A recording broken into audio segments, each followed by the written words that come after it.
What defines family? Is it the name you carry, the blood running through your veins, or the walls that confine you? In a grand plantation house in Alabama, these questions were never meant to be asked. But when a secret held behind locked doors, whispered conversations, and carefully orchestrated lies begins to unravel, the very foundation of what seemed like an untouchable legacy starts to crack. This is the story of a bloodline that couldn't be erased, no matter how deeply it was buried. A story where truth lived in the mirror, in the curve of a jaw, in the color of eyes that shouldn't have matched. And when that truth finally surfaced, it didn't just destroy reputations. It shattered the carefully constructed reality of everyone who thought they knew who they were. What would you do if you discovered that the person serving you at the table was your own flesh and blood? The Belmont estate stretched across nearly 800 acres of rich Alabama soil, where cotton grew thick and white under the relentless southern sun. The main house stood 3 stories tall with white columns that reached toward the sky like declarations of permanence and power. Inside, crystal chandeliers caught the afternoon light, casting prismatic shadows across mahogany furniture imported from Europe. Charles Belmont inherited the estate in 1847 from his father, along with everything that came with it. The land, the debts, the reputation, and the 83 enslaved people whose labor kept the empire functioning. Charles was a man of contradictions. Educated at Harvard, well-read in philosophy, yet perfectly willing to maintain the brutal system that enriched him. He told himself he was a benevolent master, better than his neighbors, who used the whip liberally. He provided adequate food, didn't separate families unnecessarily, and even allowed religious gatherings on Sundays. His wife Margaret was a Charleston beauty who brought her own inheritance to the marriage. 30 additional enslaved people and 200 acres that bordered the Belmont land. She was devout, attending church every Sunday, organizing charity events for poor white families in town, and maintaining the image of a perfect Southern lady. She never raised her voice, never showed emotion in public, and ran the household with clockwork precision. They had 3 children. Victoria, 16 years old, with her mother's delicate features and obsession with propriety. Thomas, 14, already being groomed to take over the estate, and little Anne, only 8, still innocent to the complexities of the world she inhabited. Among the enslaved population lived a young man named Samuel. He was 24 years old, though no one knew his exact birth date. Such details weren't recorded for people considered property. Samuel worked primarily in the main house, serving meals, maintaining the library, polishing silver, and performing the dozens of invisible tasks that kept wealthy families comfortable. What made Samuel different wasn't his intelligence, though he was remarkably sharp despite being forbidden to read. It wasn't his quiet dignity, though he carried himself with a composure that sometimes made visitors uncomfortable. What made Samuel different was something no one dared to speak about openly, something that existed in the realm of careful glances and quickly averted eyes. Samuel looked almost identical to Charles Belmont. Not similar, not reminiscent, nearly identical. The same strong jawline, the same deep-set hazel eyes that shifted between green and brown depending on the light. The same distinctive widow's peak in the hairline, the same proportions, tall, broad-shouldered with long fingers, and a particular way of tilting the head when listening. The resemblance was so striking that visiting guests sometimes did a double take, their brains momentarily confused by what their eyes reported, but those moments passed quickly. In the South of 1847, there were truths everyone understood without needing to speak them, and some resemblances were better left unexamined. Margaret Belmont had rules. Samuel was never to serve dinner when they had guests from Charleston or Savannah, those who knew Margaret's family and might ask uncomfortable questions. During those occasions, Jacob, an older enslaved man with graying hair and weathered features, took over serving duties. Samuel was never to be in the same room as Charles during family portraits or formal gatherings that might be photographed or painted. Margaret scheduled these events carefully, always ensuring Samuel had other duties during those times. Samuel was never to speak unless spoken to, never to make direct eye contact with Victoria, and never, absolutely never, to be seen standing next to Charles Belmont. where comparisons could be easily drawn. These weren't rules Margaret ever stated explicitly. They were simply understood, enforced through meaningful looks from the head housekeeper, Dinah, a woman in her 50s who'd served the Belmont family since before Charles was born. Dinah knew things. She'd seen things, and she understood that her survival and Samuel's depended on maintaining very specific boundaries. But there was something else. Something that made the situation even more complicated. Margaret treated Samuel differently, not kindly. Exactly. Margaret was never cruel to any of the enslaved people in an overt way. That would have been beneath her dignity. But with Samuel, there was a coldness that went beyond her usual detachment. When he served her tea, she would never thank him, whereas she might offer a curt nod to others. When he entered a room, her shoulders would tense almost imperceptibly. She would find small faults. The silver wasn't polished enough, the curtains weren't hung precisely straight, and ensured Dinah reprimanded him. It was the behavior of someone who resented an injustice they couldn't correct. Charles, on the other hand, displayed a different peculiarity. He never looked directly at Samuel, not once. When Samuel served his dinner, Charles would stare at his plate, at the wall, at his wife, anywhere but at the young man standing 3 feet away. When Samuel spoke in response to a question, Charles would nod without raising his eyes. The other enslaved people noticed. They talked about it in the quarters late at night, speaking in whispers and half-finished sentences. The master's afraid of his own face. Old Marcus said one evening, staring into the small fire they'd built for warmth. "Hush that talk," Dinah snapped, though her eyes showed she agreed. Some truths are dangerous for everyone. Samuel himself rarely spoke about it. What was there to say? He'd grown up on the Belmont estate, born to Lily, a woman who'd worked in the main house until her death from fever when Samuel was 12. Lily had been beautiful once, with smooth features and eyes that carried intelligence she'd never been allowed to use. She'd also taken her secrets to the grave. In April of 1849, everything changed with the arrival of Dr. William Harrison.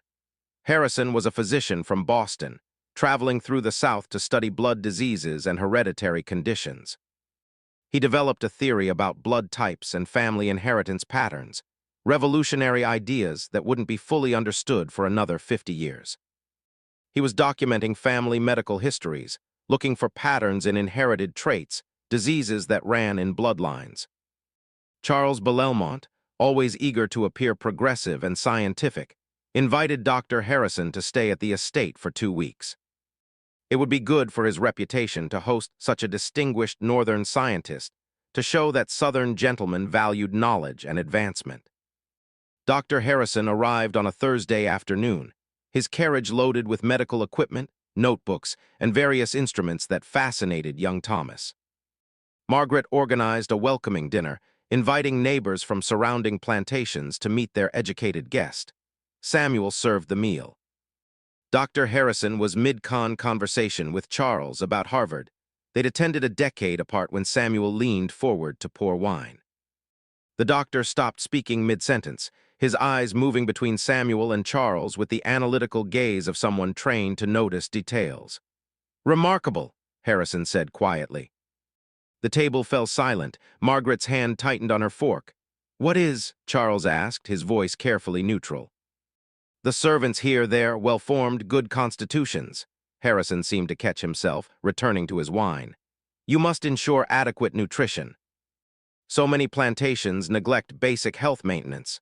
The conversation resumed, but Margaret had noticed that brief moment. That flash of scientific curiosity in Harrison's eyes, as they moved between her husband and the enslaved man pouring his wine. Over the following days, Dr. Harrison conducted his research. He interviewed the Belmont family about their medical history, who died of what ailments ran in the family, any unusual conditions or traits. He sketched family trees, documenting patterns of inheritance. Margaret watched nervously as he worked, finding excuses to be present during his interviews, subtly steering conversations away from certain topics. On the 5th day, Harrison asked Charles an unexpected question during their afternoon conversation in the study. "Your father, did he maintain detailed records of the plantation?" "Medical records, birth records, that sort of thing. Some," Charles replied cautiously. Why, do you ask? I'm interested in hereditary patterns across generations.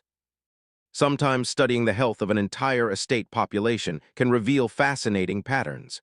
Harrison smiled pleasantly. Would you mind if I examined those records purely for research purposes? Charles hesitated. I'm not sure they'd be useful to you. They're rather incomplete. Nevertheless, I'd be grateful for the opportunity. Something in Harrison's tone made it clear this wasn't a casual request. Charles agreed, showing him to the estate office, where decades of ledgers were kept in locked cabinets. Harrison spent 3 days in that office, and what he found there began to construct a picture that would haunt him for the rest of his life. The Belmont records were meticulous in some ways, sparse in others. Financial transactions were documented precisely, every purchase, every sale, every expense. Birth records for enslaved people were noted, but usually just Lily, female infant born March, or Marcus, male infant born to Sarah. But Dr. Harrison wasn't looking at the standard entries. He was looking at the gaps, the inconsistencies, the places where the careful record-keeping suddenly became vague. In March of 1825, there was an entry. Lily, aged 16, assigned to house duties. In December of 1825, several pages had been torn out. The ledger jumped from December 3rd to December 28th with no explanation. In January of 1826, there was a brief note L confined to quarters illness. In April of 1826, male infant born, healthy, no mother listed, no name given, just that single line, unusual in its brevity. 2 pages later, Samuel, male infant born to Lily, April 1826. Harrison cross-referenced other records from that period. In December 1825, Charles Belmont Sr., the current Charles's father, had made a substantial payment to a doctor from Mobile, an unusual expense noted as consultation fees. The amount was significant, far more than a typical medical visit would cost. In January 1826, Charles Sr. had been away from the estate for 3 weeks, also unusual. The plantation ledger showed business in New Orleans, but no corresponding business transactions appeared in the financial records. Harrison found another interesting detail, a letter fragment used as a bookmark in one of the ledgers dated December 1825. It was in an elderly woman's handwriting addressed to Charles Belmont Sr. You cannot escape the consequences of your actions. That girl is 16 years old. What you've done is your own responsibility, and God will judge you for it. Even if the law will not, you must make provisions. The letter wasn't signed, but the handwriting matched other correspondence from Abigail Belmont, Charles Sr.'s mother, a woman known for her strict moral code, who died in 1827. Harrison sat back in the office chair, the pieces assembling themselves into an undeniable picture. Charles Belmont Sr. had fathered a child with Lily when she was 16 years old. That child was Samuel, which meant Samuel was the half-brother to the current Charles Belmont, an uncle to Victoria, Thomas, and Anne. The current Charles had been born in 1820, making him 6 years old when Samuel was born. Old enough perhaps to have vague memories of household tension, whispered arguments, his grandmother's tight-lipped disapproval. Did Charles know? Harrison suspected he did. That would explain the avoidance, the careful rules, the way Charles navigated the house, ensuring he and Samuel were never in the same social space simultaneously. Did Margaret know? Harrison suspected she did, too. That would explain her cold treatment of Samuel, her carefully orchestrated exclusions. She wasn't cruel to him out of general hardness. She was cruel to him because he was a living reminder of her husband's bloodline, a reminder that her children shared ancestry with an enslaved man. That the purity she obsessed over was already compromised, but there was something else Harrison found.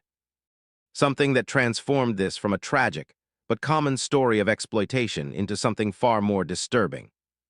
In the medical records Harrison requested from the local doctor who served the Belmont family, there was documentation of a serious illness that had struck Victoria in 1847. 2 years before Harrison's arrival. She developed a severe fever and mysterious bleeding condition. The local doctor had been baffled, trying various treatments that failed.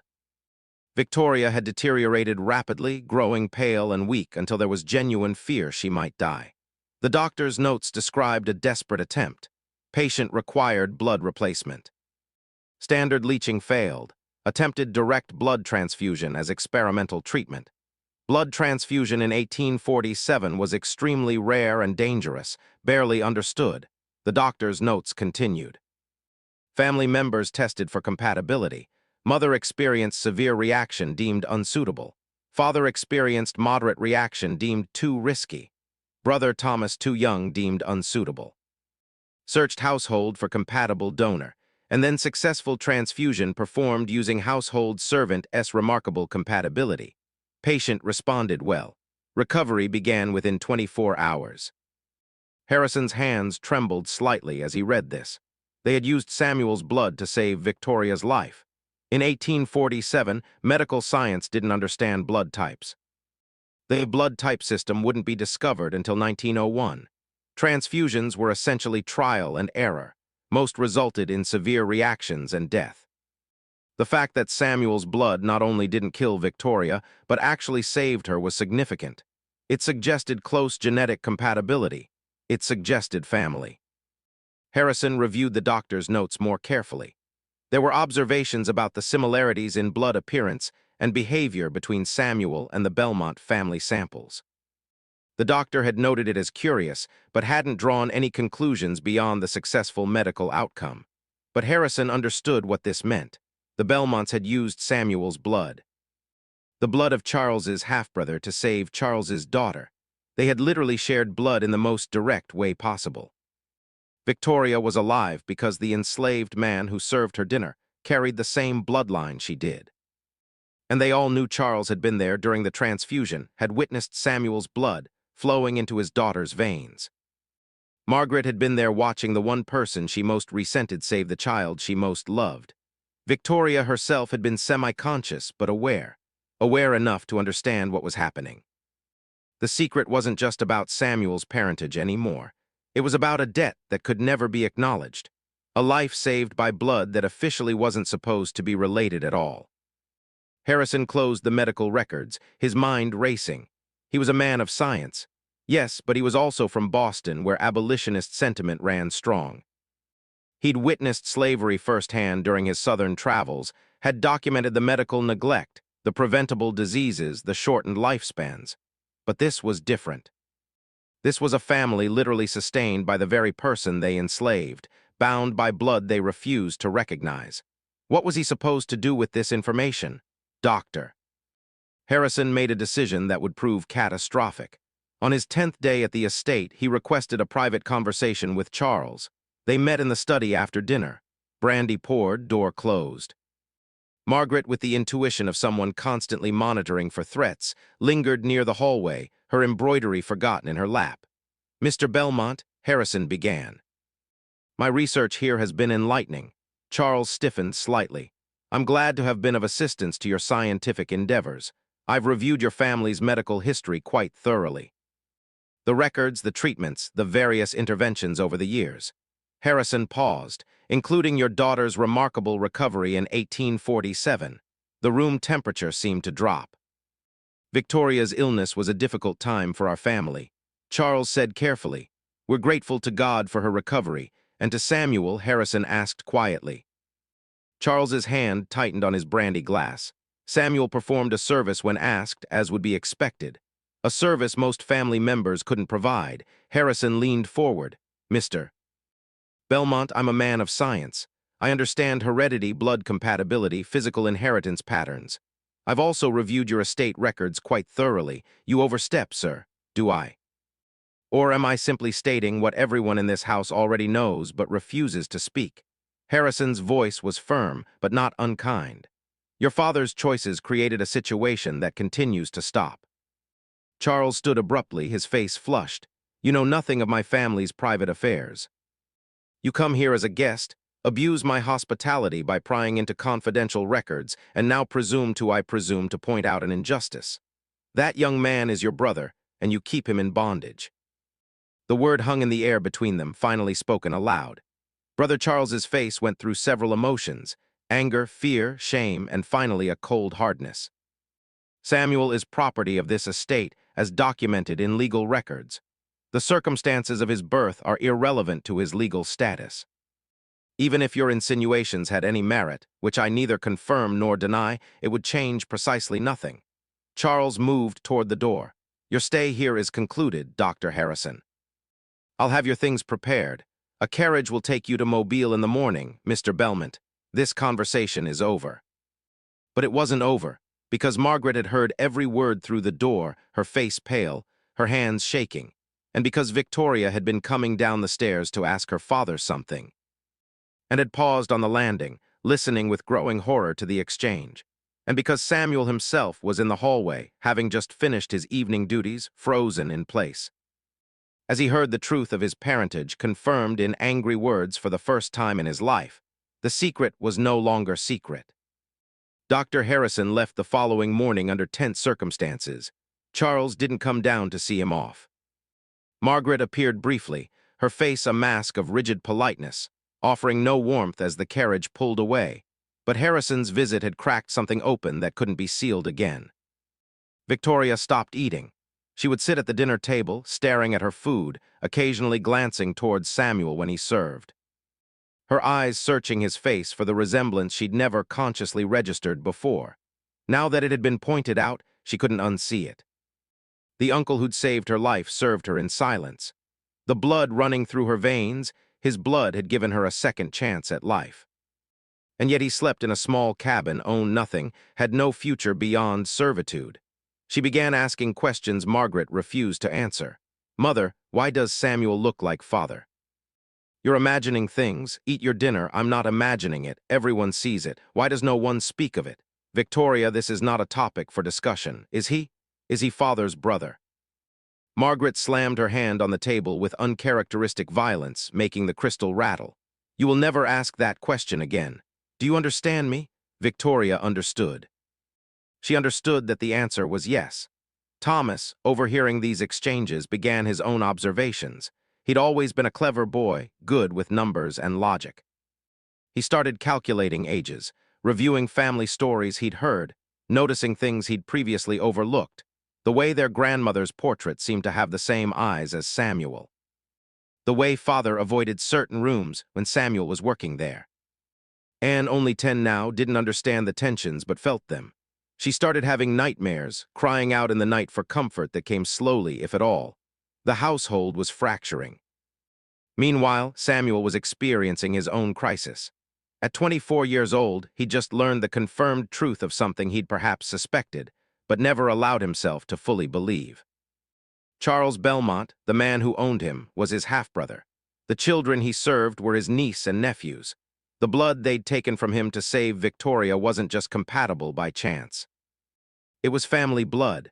Samuel found himself staring at Charles during those rare moments when their paths crossed, searching for something, recognition, guilt, anything human. But Charles had perfected his avoidance, his eyes sliding past Samuel as if he were furniture. Dina noticed Samuel's growing agitation and pulled him aside one evening in the kitchen.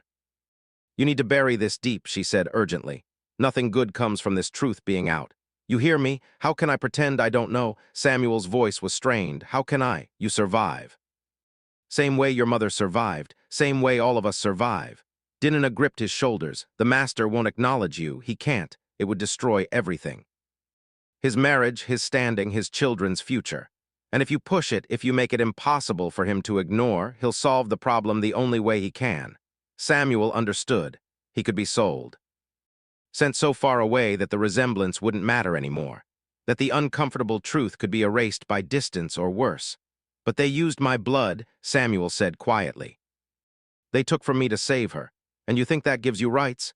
You think that makes you family? Dina's eyes were sad. Boy, it makes you useful, that's all. Don't mistake necessity for recognition.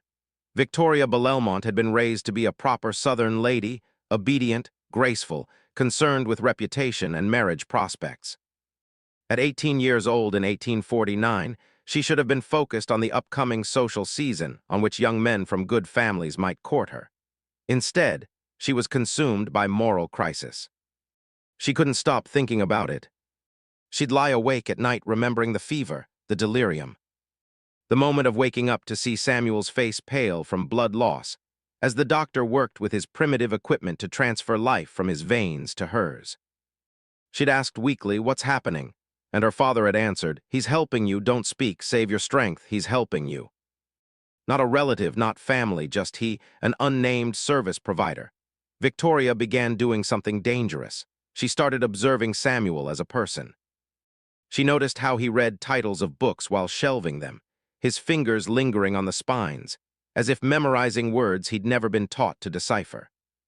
She noticed how he was gentle with Anne when the child ran through the hallways, how he'd steady her with a hand on her shoulder, and a soft, careful little miss that carried a vehicular warmth. She noticed he had their grandmother's hands, the same long fingers, the same distinctive shape to the nails. One afternoon, when her mother was at a social call and her father was in the fields, Victoria did something absolutely forbidden.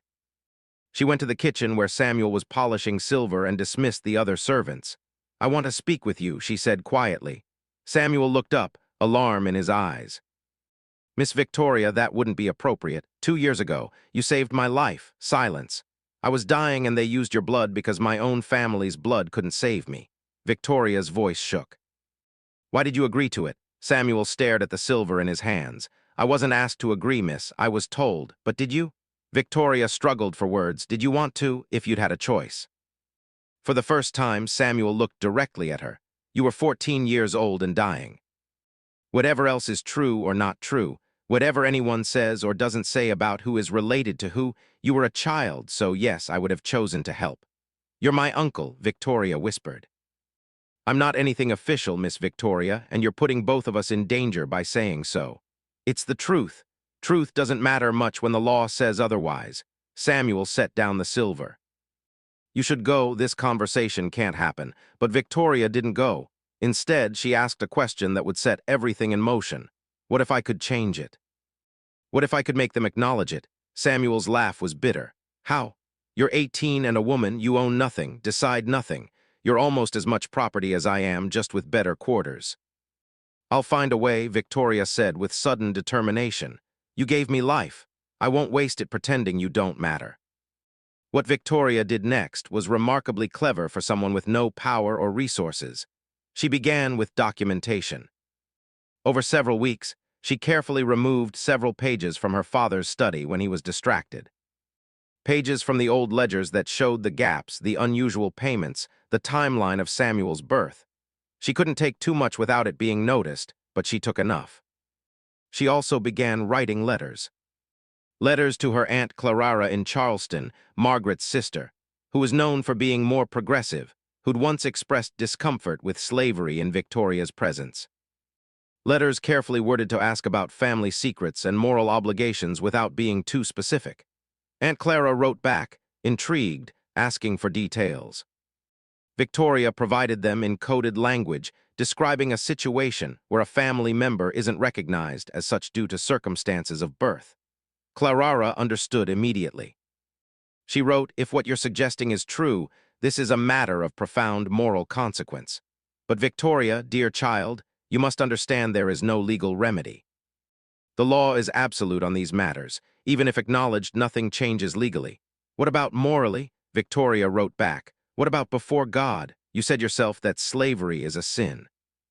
How much greater the sin when it's our own blood?" This correspondence continued for months. Clara, childless and wealthy from her late husband's shipping fortune, began to form an idea. Meanwhile, the tension in the Belmont household grew unbearable. Charles had discovered that Harrison had examined the old records in detail and became paranoid about what else the doctor might have found or whom he might tell.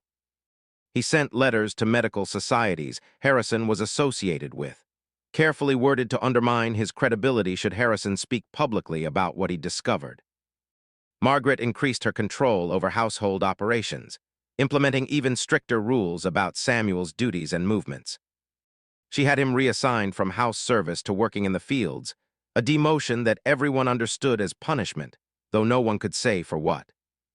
But Samuel was not physically suited to field work after years in the house, and he began to suffer. His hands, used to careful polishing and serving, blistered and bled from the cotton harvest. His back, unaccustomed to the constant bending, developed chronic pain. Diner protested to Margaret, "He's a house servant, Mom. He doesn't have the constitution for field labor, then he'll develop it." Margaret replied coldly, "I've made my decision."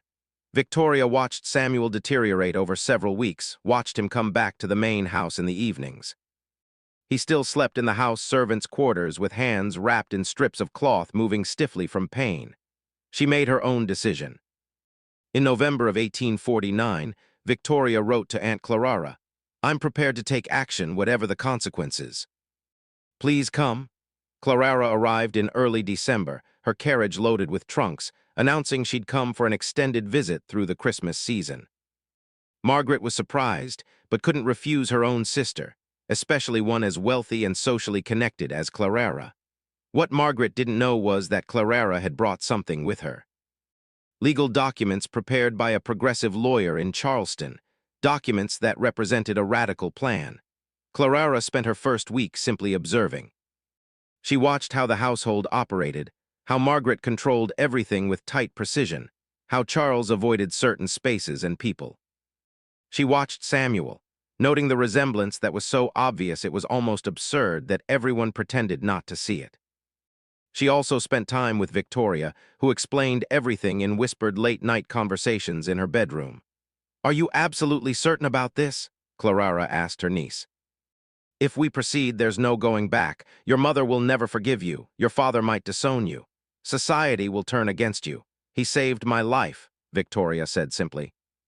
"And they worked him in the fields like an animal as punishment for what? For existing, for looking like what he is. This won't free him," Clara warned. "Even if everything we plan succeeds, the law won't change. You understand that? I understand. But there are different kinds of freedom." Clara nodded slowly. "Then we proceed. But we must be extraordinarily careful. The plan was complex and relied on legal technicalities that were rare but possible. Clara would purchase Samuel from Charles. This in itself wasn't unusual. Family members sometimes sold enslaved people to each other for various reasons. Charles would have no particular reason to refuse a good offer from his sister-in-law. Once Samuel was Clara's property, she would take him to Charleston. South Carolina law, while still maintaining slavery, had provisions that allowed for voluntary enslavement. A legal status where an enslaved person could theoretically choose to remain enslaved, rather than face the dangers of being free black in the South. More importantly, the same legal framework had a rarely used provision allowing for manumission under specific conditions, including being transported to a northern state. Clara would take Samuel to Pennsylvania, where she had connections to abolitionist communities. There she would free him legally and help him establish a new identity. Victoria's role was different. She would create undeniable public documentation of Samuel's parentage and the blood transfusion before he left, not to change his legal status. That was impossible, but to create a historical record, something that couldn't be erased or denied by future Belmont generations. It was revenge in a way. Revenge against a family that valued reputation above all else. A permanent stain on the Belmont name that would exist in official records, accessible to historians, genealogists, anyone who looked carefully enough. The plan was dangerous, potentially deadly if handled wrong, but Clara was wealthy enough to be semi-untouchable, and Victoria was determined enough to accept the consequences. They began in mid-December of 1849. Clara approached Charles casually one afternoon as he reviewed accounts in his study. "Charles, I have a proposition for you." He looked up, distracted. "Yes, I'm in need of a personal manservant for my household in Charleston. Someone trained, competent, capable of managing a large house." Clara settled into a chair. "I notice you have a young man here, Samuel, I believe, who seems quite capable." Charles froze, his pen stopping mid-stroke. "I'd like to purchase him," Clara continued smoothly. "I'm prepared to offer above market value, say $1,200. It was indeed above market value, significantly so. Charles could use the money. The plantation always needed capital, but he stared at Clara with suspicion. "Samuel is adequate at his duties here. I'm not certain I wish to sell him." "Come now, Charles. You have plenty of house servants. Margaret mentioned you recently assigned him to fieldwork anyway, so clearly he's not essential to household operations." Clara smiled pleasantly. $1,200 is generous. Take it as a gesture of family goodwill. Charles felt trapped. Refusing a generous offer from his sister-in-law without good reason would raise questions. He couldn't say, "I can't sell him because he's my half-brother and having him nearby is complicated enough without explaining a refusal." "I'll consider it," he finally said. "Wonderful. Shall we say you'll give me your answer by the end of the week?" That evening, Charles discussed it with Margaret in their bedroom. "She knows," Margaret said immediately. Victoria told her. "This is some plot. A plot to do what? Buy him and take him to Charleston. That solves our problem, does it?" Margaret's eyes were hard. "Or does it put him in the hands of someone who might free him, might give him education, might create an even bigger scandal than his presence here? Clara wouldn't. She's your sister. She's always been too soft on the slavery question. You know, she supports gradual abolition." Margaret paced the room. "If she takes him, we lose control of the situation entirely." "We don't have control now," Charles said tiredly. "Harrison knows. Victoria knows, probably half the household knows. The secret is out, Margaret. The best we can do is manage it. By selling him to my sister, by removing the visible reminder of my father's indiscretion." They agreed to the sale. Charles told himself it was a business decision, nothing more. But when he signed the bill of sale 3 days later, his hand shook slightly, the ink blotting. Samuel was informed he'd been sold and would be leaving for Charleston after Christmas. He received the news in silence, his face unreadable. But that night in the servants' quarters, he wept for the first time since his mother's death. Not from sadness at leaving, but from the overwhelming confusion of grief for a family that had never been his, for a brother who'd never acknowledged him, for a life that might have been different if he'd been born in the main house instead of the cabin. Before they left, Victoria executed her part of the plan. She went to Judge Morrison in town, an old family friend who'd known the Belmonts for decades. She requested a private meeting, saying she needed to make a formal deposition for family records.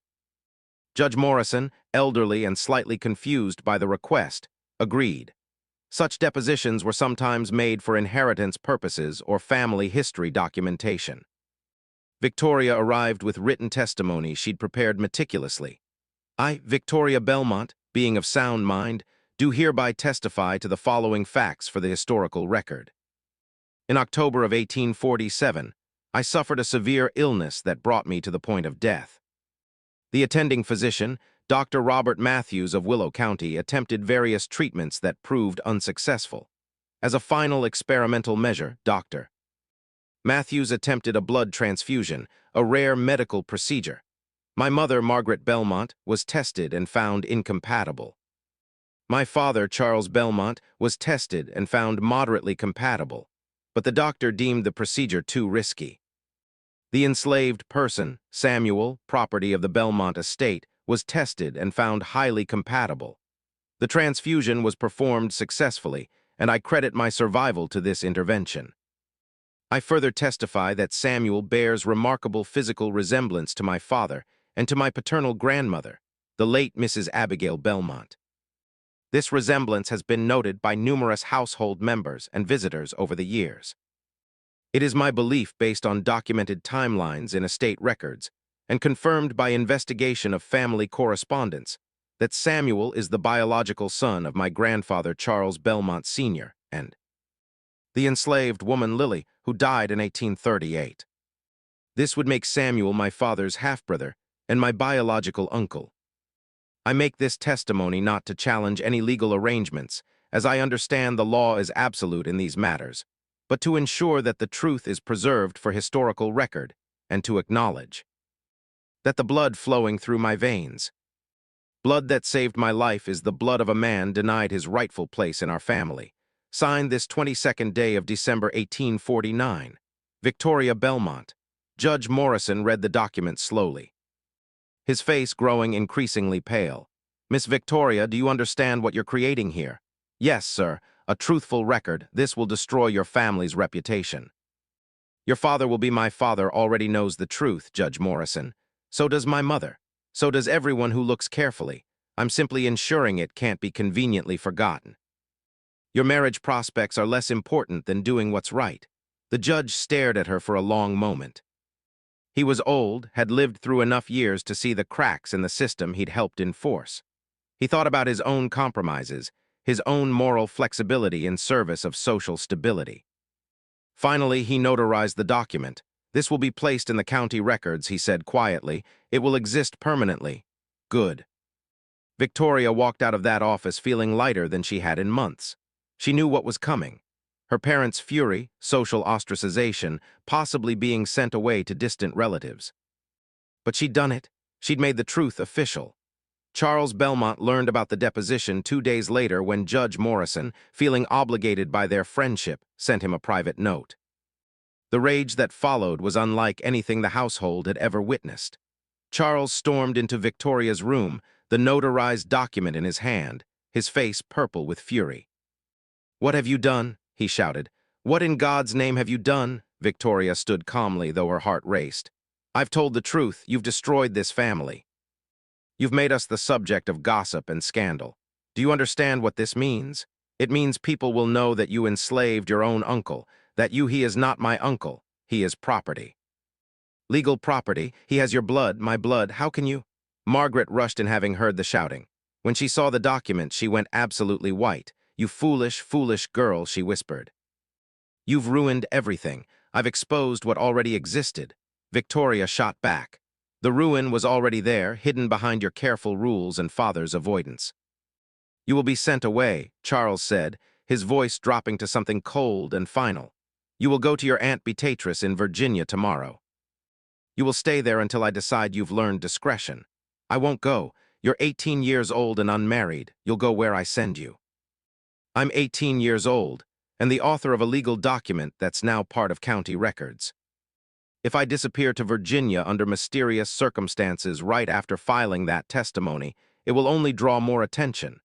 Victoria's voice was steady. "You taught me to think strategically. Father, you just never expected me to use it against you." Charles stared at his daughter as if seeing a stranger. Margaret sank into a chair, her perfect composure finally cracking. "Why?" she asked, her voice breaking. "Why would you do this to us?" "Because it was wrong," Victoria said quietly. "And because I refused to build my life on convenient lies." Samuel left for Charleston with Clara on December 28, 1849. The Belmont family didn't gather to see him off. Charles was locked in his study, drinking brandy at 10:00 in the morning. Margaret was in her bedroom, claiming a headache. Thomas and Anne watched from an upstairs window, confused by the tensions they didn't fully understand. Only Victoria came outside. She approached the carriage where Samuel waited, his few possessions in a small bag. "I don't know if what I did helped or made things worse for you," she said quietly. Samuel looked at her for a long moment. "You tried to make it right. That's more than anyone else ever did. Aunt Clara will take care of you." "She's taking me north to freedom." Samuel glanced back at the house. "That's more than I ever expected. It's less than you deserve. Maybe." Samuel's expression was complicated. "Miss Victoria, when you look in the mirror, you'll see my blood in you. Remember, it made you strong enough to do this. That's worth something." Clara called from the carriage. "We need to go." "The ferry won't wait." Victoria watched the carriage pull away, watched until it disappeared down the Oakline Drive. She didn't cry. She'd already spent all her tears. Behind her, she heard her father's study door slam. The fight that followed lasted weeks. Victoria was confined to her room, her meals brought by servants who weren't allowed to speak to her. Letters from Aunt Clara were intercepted and destroyed. Charles contacted every eligible family within 200 m, making it clear that Victoria was emotionally unstable and not suitable for marriage. He was systematically destroying her future as punishment for her rebellion, but Victoria had expected this. She'd made her choice knowing the cost. What she didn't expect was Thomas's reaction.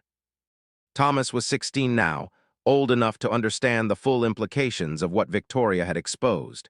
At first, he'd been angry with his sister for bringing shame to the family. But as weeks passed, and he watched his parents' increasingly unhinged behavior, he began to question everything he'd been taught. He snuck into Victoria's room one night, evading their mother's surveillance. "Is it true?" he asked without preamble.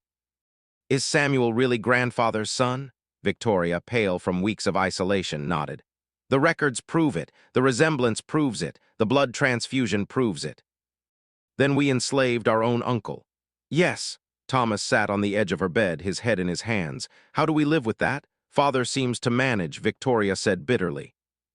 Father is drinking himself unconscious every night.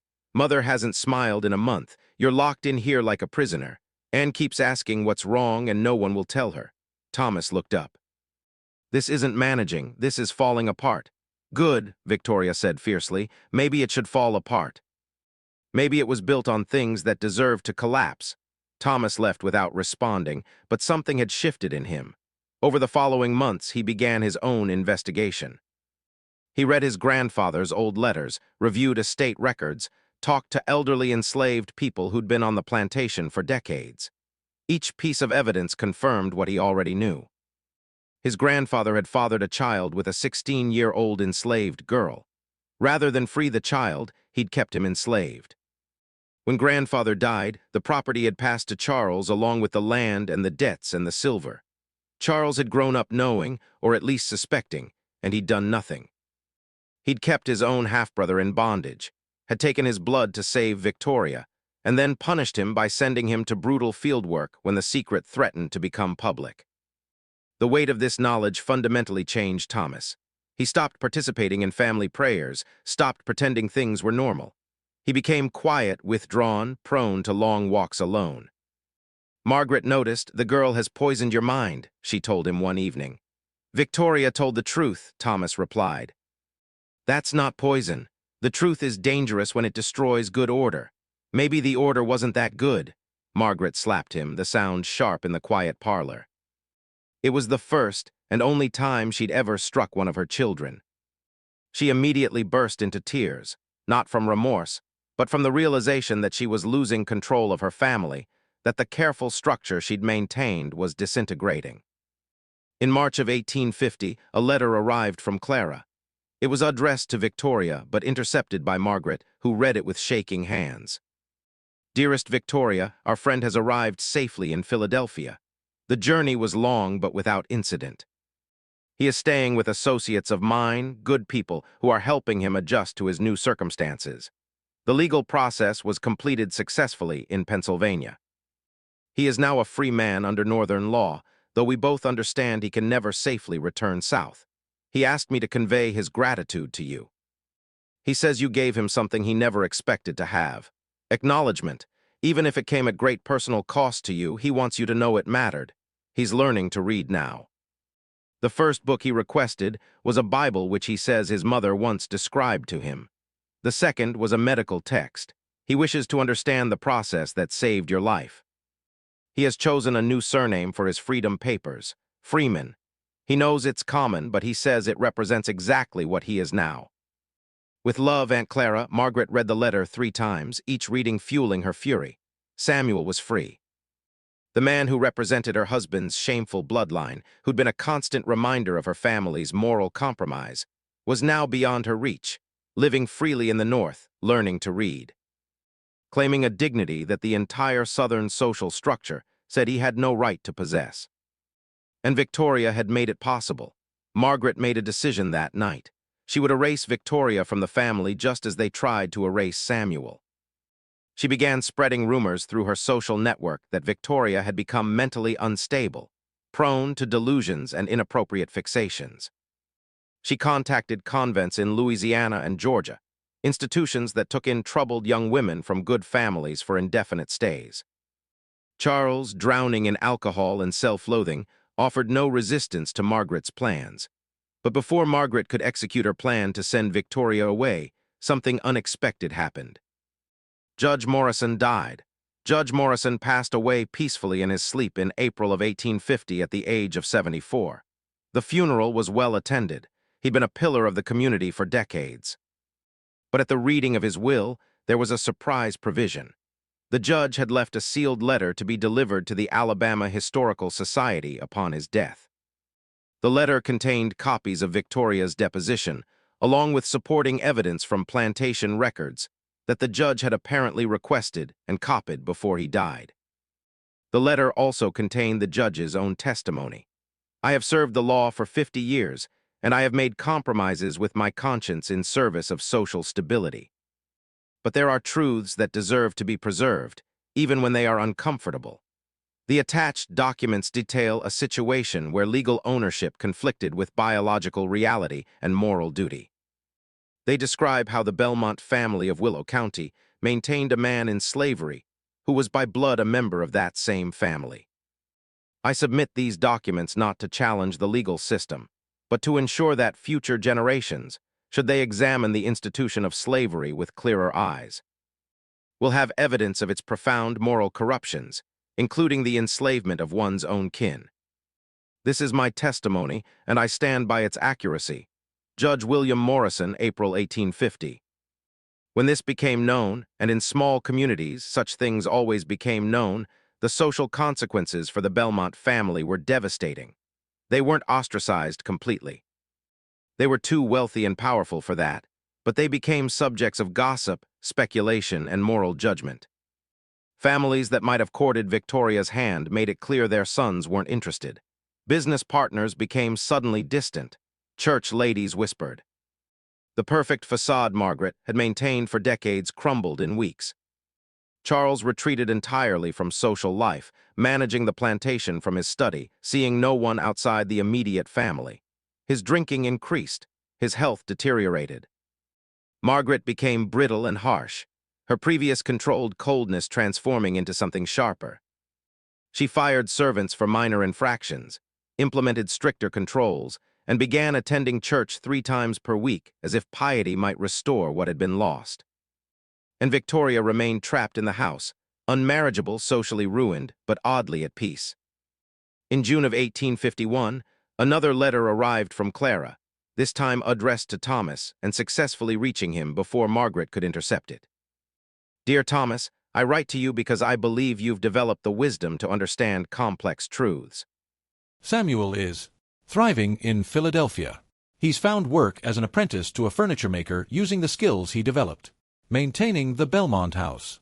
He attends reading classes in the evenings and has become part of the free black community here. But he asked me to convey something to you specifically. He says, tell the boy Thomas that blood doesn't determine character.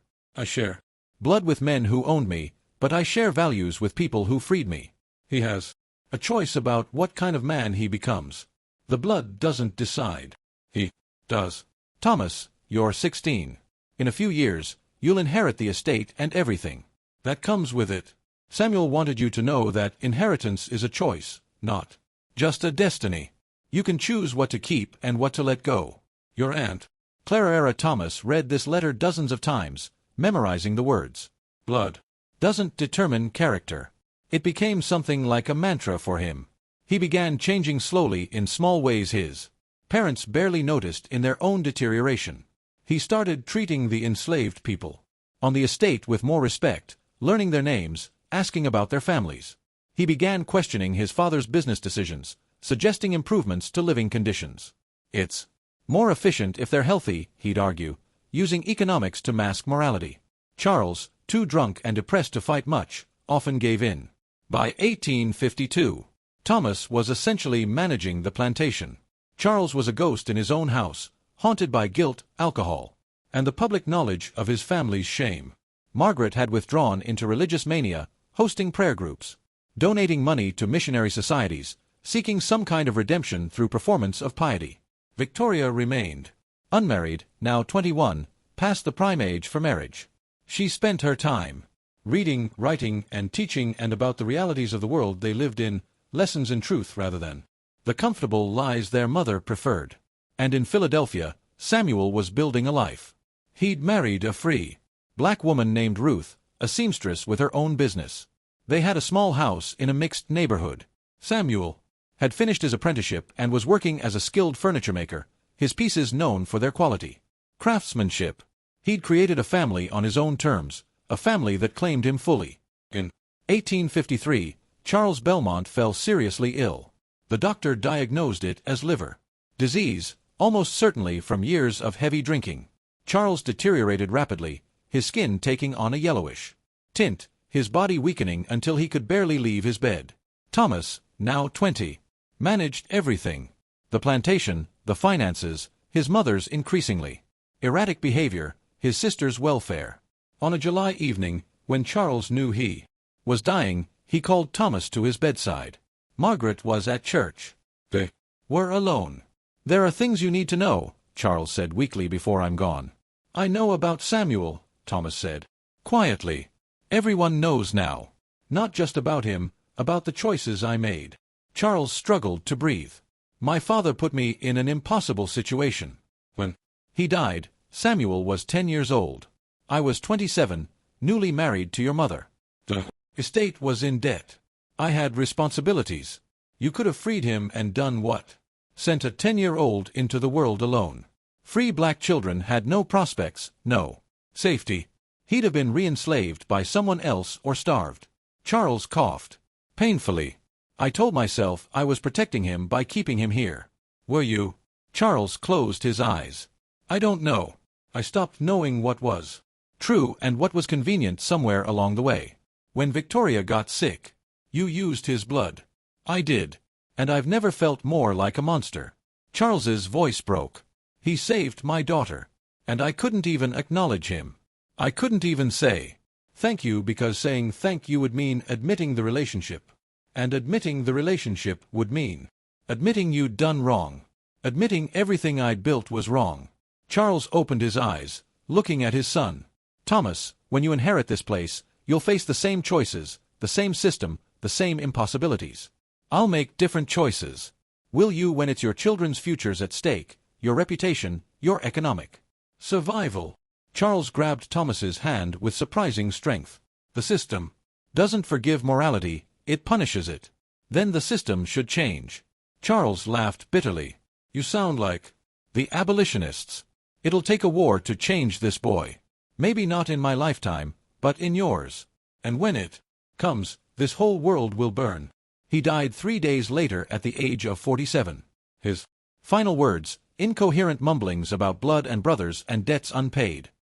20 years old, Thomas Belmont inherited a plantation, 83 enslaved people, substantial debts, and a family reputation in tatters. The first thing he did was review every record his father and grandfather had kept. He understood now that history was what you documented, what you preserved or destroyed. His grandfather had tried to erase Samuel by keeping minimal records. Victoria had countered by creating undeniable documentation. Thomas decided to continue Victoria's approach, create truthful records. He began documenting everything about the people enslaved on his property, full names, family relationships, skills, histories. He recorded births with both mother and father listed when known. He recorded deaths with causes and details. He created a comprehensive record of lives rather than just property inventories. His mother was horrified. "You're making them seem like people. They are people, mother. You know what I mean. You're creating documents that could be used against us. Against us, or is evidence of truth." Margaret had no answer to that. Thomas also began changing operations. He couldn't free anyone. The law was absolute, and doing so would bankrupt the estate and leave him unable to help anyone. But he could improve conditions. Better housing, better food, access to medical care, keeping families together, allowing limited education for children. He knew these were small mercies within an immoral system. He knew he was still complicit. But he also knew that immediate total abolition wasn't within his power. The law, the economy, his responsibilities to his family all constrained him. "I'm trying to be less evil," he confessed to Victoria one evening. "I know that's not the same as being good. It's more than father managed," Victoria replied. In 1854, Victoria finally received permission to correspond directly with Aunt Clara and Samuel. The letters that went back and forth over the next few years created a strange kind of relationship. Family members separated by law and distance, connected by blood and circumstance. Samuel wrote about his life, his furniture business growing, Ruth giving birth to a daughter they named Grace, his involvement with the Underground Railroad, helping others escape bondage, his continued education. Victoria wrote about the plantation, the changes Thomas was implementing, their mother's declining health, Anne's education, the rumors of sectional conflict growing between North and South. They never used the words uncle and niece in the letters. Some caution still operating even at distance, but the relationship was clear in the care of the words, in the details shared, in the mutual recognition of connection. By 1857, the political situation had become impossible to ignore. The conflict over slavery was tearing the country apart. Thomas attended political meetings where men spoke openly of secession, of war, of defending their way of life against Northern aggression. He sat silent in these meetings, thinking about Samuel in Philadelphia, about the 83 people whose labor funded the very chairs these men sat in while planning rebellion. Victoria, now 26 and resigned to spinsterhood, had found a different kind of purpose. She'd begun teaching the enslaved children on the estate to read, secretly in direct violation of Alabama law. If discovered, she could be imprisoned or fined. She didn't care. If the system is already breaking, she told Thomas, then its rules don't bind us anymore. Margaret discovered the illegal school in late 1857 and had a complete breakdown. You're the one who spent decades pretending family wasn't family, pretending blood wasn't blood. That's insanity. Margaret collapsed and the doctor was called. He diagnosed nervous exhaustion and prescribed rest and laudanum. Margaret took to her bed where she would spend most of the remaining years drifting in and out of drugged sleep. The family had fractured completely. Thomas managed the estate with increasing doubts about whether he even wanted to preserve it. Victoria ran her illegal school and corresponded with abolitionists. And, now 16 herself, was caught between two worlds, raised in the old system, but educated by her sister in new truths. And then Fort Sumter was fired upon in April 1861. The war had begun. Thomas was immediately pressured to volunteer for the Confederate Army. Men his age, he was 28 now, were expected to fight to defend their homeland against what was termed Northern invasion. He delayed, making excuses about needing to manage the estate, caring for his ill mother, but the social pressure was immense. Finally, in August of 1861, he accepted a commission as a lieutenant, more to stop the questions than from any conviction. Before he left, he did something extraordinary. He created a legal document properly witnessed and notarized, declaring that upon his death, all enslaved people on the Belmont estate would be immediately freed with provisions for them to receive parcels of land from the estate to start their own lives. It wasn't manumission. He legally couldn't do that under Alabama law, but it was a will, and wills had legal weight. If I die in this war, he told Victoria, the system dies here, too. Don't die, Victoria said fiercely. Come back and dismantle it yourself. Thomas smiled sadly. I'll try. He left for the war, and Victoria was left alone to manage the plantation with their increasingly unstable mother and teenage Anne. The war years were brutal. Food became scarce. The plantation's production dropped as more enslaved men were conscripted for military labor. Victoria struggled to keep everyone fed, walking a line between maintaining the estate and her growing belief that the entire system deserved to collapse. Letters from Thomas came irregularly. He was fighting in Tennessee, then Virginia, then Georgia. His letters grew darker, describing horrors he didn't have words for, questioning everything he'd been raised to believe. I'm fighting alongside men who own no one, who are poor as dirt, who are dying to preserve a system that only benefits the wealthy, he wrote in 1863. What are we even doing? Who does this serve? And then in July of 1863, a different kind of letter arrived, not from Thomas, but from his commanding officer. Thomas had been severely wounded at Gettysburg. The letter was clinical. Lieutenant Thomas Belmont had sustained serious injuries during the battle's second day. Shrapnel wounds to the abdomen, significant blood loss, infection likely. He was in a field hospital in Virginia. Condition critical. Victoria read the letter 3 times before its meaning fully penetrated. Thomas was dying. She went immediately to her mother's room where Margaret lay in her laudanum haze. Thomas is wounded severely. We need to go to him. Margaret's eyes focused slowly. Virginia, we can't travel to Virginia. There's a war. He's dying, Mother. Then we'll pray. Margaret closed her eyes. Again. God's will be done. Victoria stared at her mother's diminished form, then made a decision. She would go herself. The journey north was dangerous and complicated. Rail lines were disrupted by the war. Roads were unsafe. Victoria sold jewelry to fund the trip, obtained papers declaring her purpose as family emergency, and set out with Dinah as her only companion. They reached the field hospital in early August, a nightmarish place where hundreds of wounded men lay in crowded conditions, many beyond help. Thomas was conscious but weak, his abdomen wrapped in blood-stained bandages. The doctor took Victoria aside. "Infection has set in. He's lost significant blood. We have limited medical supplies. I'm sorry, Miss Belmont, but there's little we can do. Make him comfortable. That's the best option now. There's no treatment. Nothing you can try. Not with our resources here. In a proper hospital, perhaps, but even then," the doctor trailed off. The prognosis was clear. Victoria sat with Thomas, holding his hand, watching him fade. He was semi-conscious, drifting in and out, sometimes lucid and sometimes delirious. In a moment of clarity, he gripped her hand. "The will. You found it?" "Yes, it's safe. Make sure it stands. No matter what Mother tries, I will. And Victoria, tell Samuel. Tell him I understood eventually. Tell him I'm sorry it took me so long.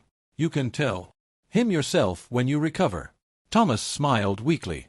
"Don't lie to me. We both know."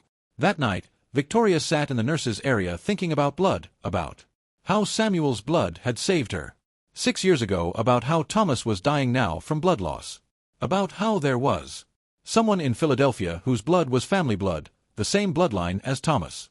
It was insane. It was impossible. Philadelphia was hundreds of miles away. There was a war. The logistics were impossible. And yet, Victoria found paper and wrote frantically explaining the situation, begging for help. She sent the letter expressed to Clarara's Philadelphia address, paying extra for fastest delivery. "Please," she wrote, "if there's any possibility, any chance, I'm begging you. He's dying. We need Samuel." She had no real hope the letter would arrive in time or that Samuel would come even if it did. She was asking him to risk his freedom to travel back into Confederate territory where he could be re-enslaved to save the brother who'd inherited his bondage. Why would he come?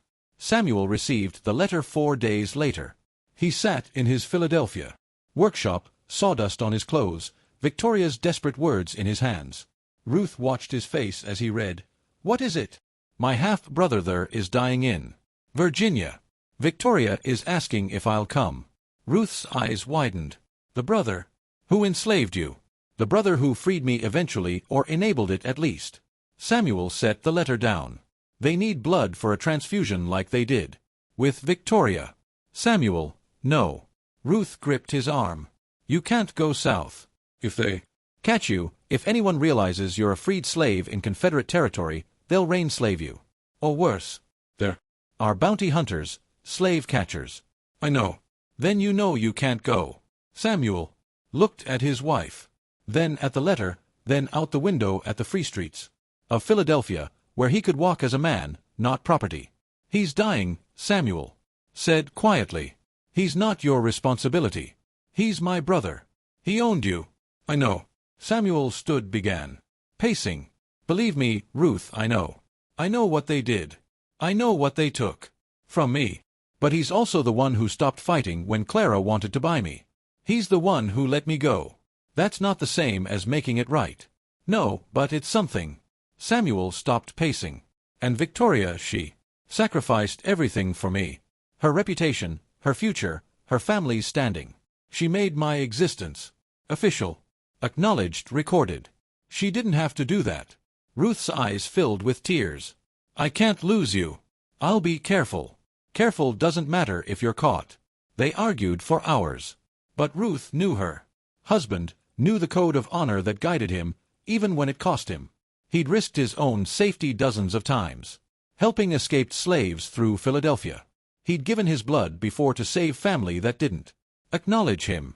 He would go. Samuel left the next morning with Clara, who'd offered to escort him and provide cover. She would claim he was her servant if questioned. They had papers forged by abolitionist contacts, documents declaring Samuel as property of Clara Hayes traveling under her protection. The irony of using false enslavement papers to travel safely wasn't lost on either of them. The journey took 8 days through war-torn country. They were stopped twice by Confederate patrols, but Clarara's Charleston accent and imperious manner got them through. Samuel played the role of submissive servant, eyes down, silent, everything he'd been taught before freedom. Each moment he had to perform that submission was agony. They reached the Virginia Field Hospital. On August 19, 1863, Victoria was sitting beside Thomas's bed when Dina came to fetch her. "Miss Victoria, there's you need to come." Victoria found Samuel and Clara in the hospital's receiving area. For a moment, she couldn't speak, overcome by the reality that he'd actually come, that he'd risked everything. "You came," she finally whispered. "You asked." Samuel replied simply. There was no time for lengthy reunions. Thomas had deteriorated further. The infection was overwhelming his system. The doctor was skeptical about the transfusion attempt. "I've performed 2 this month. Both patients died. The procedure is simply too risky, too imprecise. He's dying." "Anyway," Victoria said, "what does he have to lose?" And this man, the doctor, gestured to Samuel. "He's willing." "I am," Samuel confirmed. The doctor shrugged, too exhausted from months of wartime medicine to argue. "Very well. I'll need several hours to prepare." They performed the transfusion that evening in a corner of the hospital, using the same primitive equipment that had been used for Victoria years before. Samuel lay on a cot beside Thomas, tubes connecting their arms, watching his blood flow into his brother's body. Thomas was barely conscious, but at one point his eyes opened and focused on Samuel's face. "You came," he whispered. "Of course I came. I'm sorry for everything, for save your strength." Samuel interrupted gently. "We'll talk when you're better." "If I'm better when?" Samuel insisted, squeezing his hand. "You don't get to die before making those changes you promised." Thomas managed a weak smile before drifting back into unconsciousness. The transfusion took 2 hours. When it was done, Samuel was weak and dizzy, having given more blood than was probably safe. Clara and Victoria helped him to a recovery area. "Now we wait," the doctor said. "If he survives the night without reaction, he has a chance." They kept vigil together. Victoria, Clara, Dina, and Samuel. 4 people connected by blood, law, and circumstance, sitting in a Confederate field hospital while the war raged around them. "It's strange," Victoria said quietly around midnight. 6 years ago, your blood saved me. Now it might save Thomas." "Blood is just blood," Samuel said tiredly. "It doesn't carry morality, just life. But family blood, I don't know if." "We're family," Samuel interrupted. "We share ancestry. That's biology. Family is something different. Family is choice and recognition." And he trailed off too, exhausted to complete the thought. "You chose to come," Victoria said. "That's family." Clara spoke up. "Samuel has a family now, a wife, a daughter, a community that claims him fully. You should know that he's not alone waiting for Belmont recognition." "I know," Victoria said. "I'm glad for it." As dawn approached, Thomas's fever broke. His breathing stabilized. The doctor examined him with surprise. "The infection appears to be retreating." His body accepted the transfusion well. The doctor shook his head in wonder. "Remarkable compatibility. Are you certain this man isn't family?" Samuel and Victoria exchanged glances but said nothing.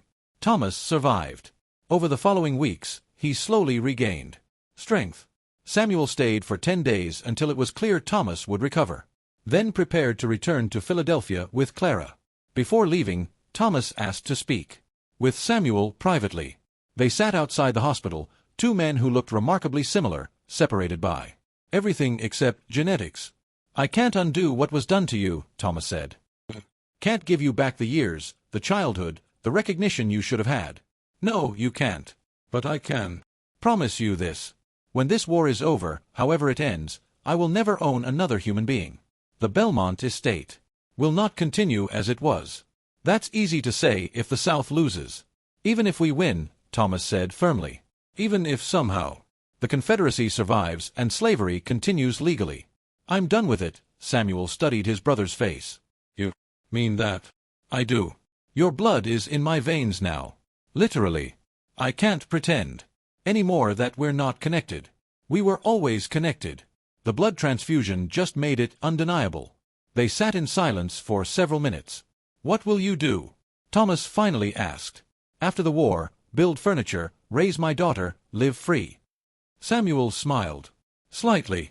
"Maybe that doesn't sound like much, but it's everything I never expected to have. It sounds like a good life." "It is." They parted without touching. Too many eyes around.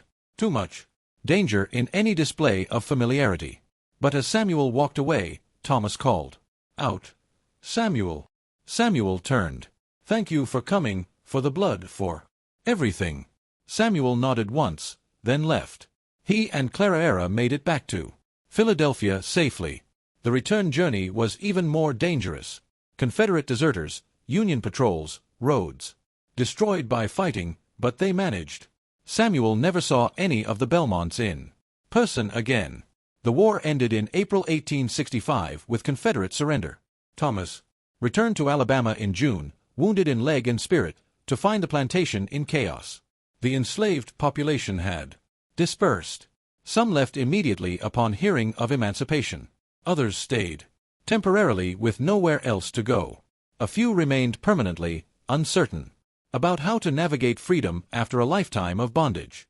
The main house was damaged, looted by passing troops, Union or Confederate, no one knew. The fields were overgrown. The economy had collapsed. Confederate currency was worthless. The Belmont fortune built over generations was essentially gone. Margaret had died during the war's final year, her heart failing in her laudanum sleep, and had married a local merchant. During Thomas's absence, seeking stability in a collapsing world, Victoria, now 34, was still there, managing what remained, trying to help the newly freed people navigate their new reality without resources or preparation. Thomas kept his promise. He sold parcels of land to former enslaved families at minimal prices, providing what little capital he could scrape together to help them start. He didn't have much to give. The plantation was in massive debt, but he gave what he could. "It's not enough," he told Victoria. "Nothing I do will ever be enough." "No," she agreed. "But it's better than nothing." They wrote to Samuel informing him of the war's end, of the changes, of their mother's death. Samuel wrote back, his letter formal but not unkind. "I'm sorry for your loss. Whatever Margaret's faults, she was your mother, and grief is grief. I'm glad the war is over. I'm glad the system has ended, at least legally. I know the reality is more complicated. Freedom without resources isn't much freedom. Thomas, I appreciate your efforts to make amends. I recognize they come at personal cost, but I want you both to understand something. I don't need Belmont recognition anymore. I needed it once desperately when I was young and enslaved and believed that acknowledgement might change my circumstances, but I've built a life now without it. I'm Samuel Freeman, furniture maker, husband, father, free man. That's my identity. What happened at Belmont Estate is history. It shaped me, but doesn't define me. I hold no hatred for you personally, but I also feel no particular connection beyond shared biology. You're my blood. Relatives, yes, but my family is here in Philadelphia, built on choice rather than circumstance. I wish you well in rebuilding. Truly. But we should let our connection remain what it is, a story from the past, documented and acknowledged, but not requiring ongoing relationship. Respectfully, Samuel Freeman. Thomas and Victoria lived the rest of their lives in the diminished Belmont house, never fully recovering financially or socially from the war and scandal. Thomas never married. He spent his years trying to make reparations in small ways, providing employment to freed people, supporting schools, testifying in legal cases about property rights for black land owners. It was never enough, and he knew it. Victoria also remained unmarried, finding purpose in teaching and in preserving historical records. She continued documenting everything, creating an extensive archive of the plantation's true history, the comfortable lies and the uncomfortable truths, and had 3 children and maintained distance from her siblings, embarrassed by the family's reputation. She never spoke about Samuel, never acknowledged the history to her own children. In 1878, Thomas received word that Samuel had died of pneumonia in Philadelphia at age 52. He'd left behind a widow, 3 children, and a successful furniture business that would be carried on by his sons. Thomas attended no funeral. It would have been complicated, even dangerous, given the racial climate, but he placed a notice in the Philadelphia newspaper in memory of Samuel Freeman, formerly of Alabama, a man of character and dignity. His blood flows in the veins of those who remember him. May he rest in the peace he earned. It was the closest to public acknowledgment he could manage. Victoria died in 1889 at age 58, never having married or left Alabama. In her will, she left her extensive historical archives to the Alabama Historical Society with instructions that they be preserved permanently. Those archives contained everything: the ledgers showing Samuel's birth, the medical records of both transfusions, Victoria's original deposition, Judge Morrison's testimony, letters between family members, Thomas's will promising freedom to enslaved people, newspaper clippings about the scandal. She documented it all, creating an unassailable historical record of what had happened. Thomas died in 1891 at age 58, alone in the decrepit Belmont house. In his final letter written to Samuel's eldest son, he wrote, "Your father was a better man than I ever managed to be. He was denied everything: family, freedom, education, recognition, and yet became someone of genuine worth. I was given everything and still failed to be truly good. I share his blood, but I wish I shared his character.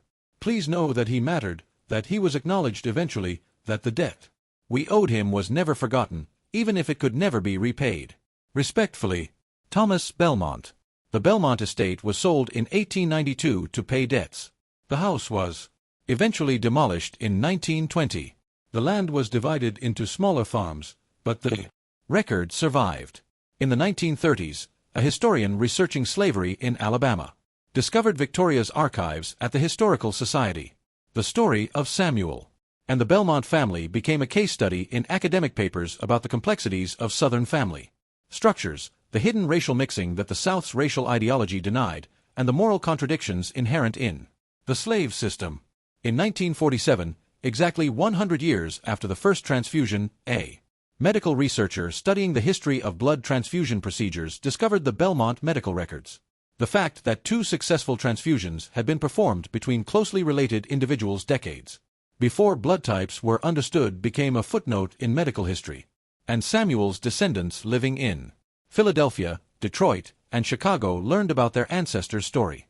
They learned about the plantation where he'd been enslaved by his own half-brother, about the blood he'd given twice to save relatives who couldn't acknowledge him, about his escape to freedom and the life he'd built despite everything.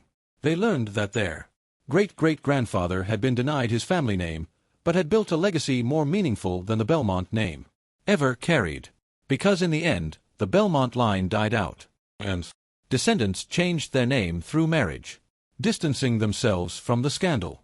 No one carried the Belmont name into the 20th century, but the Freeman name continued, carried by Samuel's children, grandchildren, and great-grandchildren, carried by people who knew their ancestors' story, knew about the blood that had been taken and given, knew about the family that had denied him but couldn't erase him. The blood survived. The truth survived. The legacy survived not because it was acknowledged by those who should have recognized it, but because one young woman decided documentation mattered more than comfort, and because one freed man chose to give life even to those who denied him his own. The Belmont plantation is gone, the house is gone, the fortune is gone. But in archives, in historical records, in family trees carefully documented, the story remains. A slave who shared blood with a master's family. A secret hidden for decades then exposed. A family fractured by truth. And a man who became free despite everything designed to keep him in bondage. The blood they shared couldn't be denied forever. And in the end, truth proved more powerful than even the